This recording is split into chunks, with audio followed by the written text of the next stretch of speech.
โอ้กินอันนั้นก่อนแจ่วอันเฮ็ดใหญ่ๆหั่นน่ะของไทยอะนะสำกำปั้นได้เฮ็ดนี่หาก็ตำใหม่ๆเลยบัดนี้โอ้คักขนาดเว้ยว่าคือสิแซ่บเว้ยหาคนร้อนๆไว้เนาะเอาลองมันกันเด้ออืม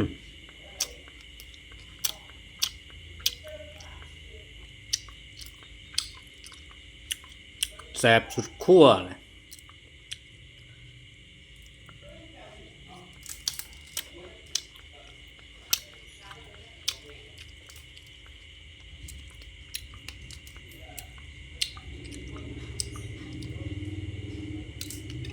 สมคำล่ำลือนะ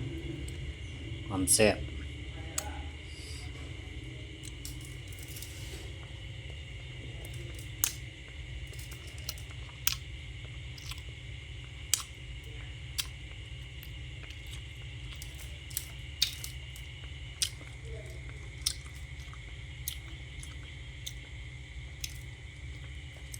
ข้วยใส่อัน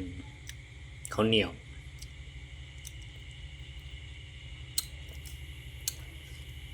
แซ่บเรือเสือ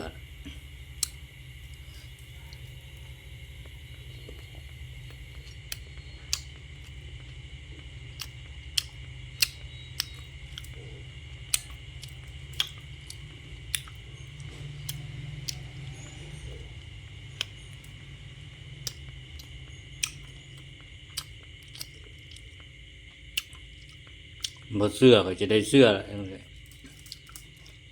แซ่บอีหลีหรอ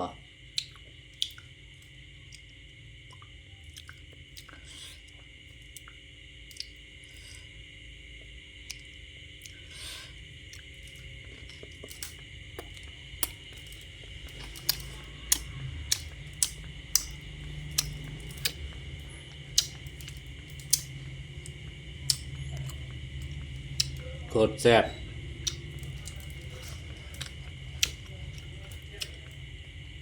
ถึกปากนะฮะเผ็ดสนิทใหญ่กินจำฟังใจลืมบ่ลง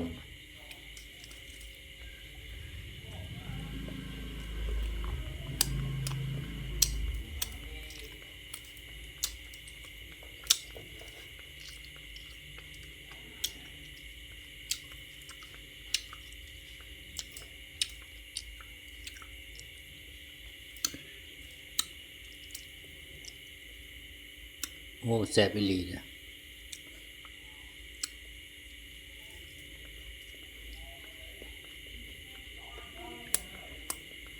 อืม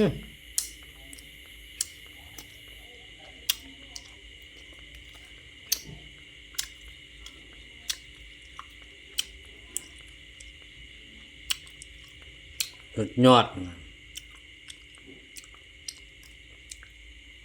เอาโอเคแล้วแหละสำนี้ก็เลือกเฟือแล้วแหละขอให้โชคดีผู้ใดเข้ามาเบิ่งนี่ก็โอ้ยยังบักหลายๆมันนะจะได้จัดหนักจัดเต็มมันกินมันหมดแล้วนะกินบ่หมดก็จะได้เอาไว้ตู้เย็นมื้ออื่นเช้าสืบต่ออาหารยังใหม่ๆอยู่นะ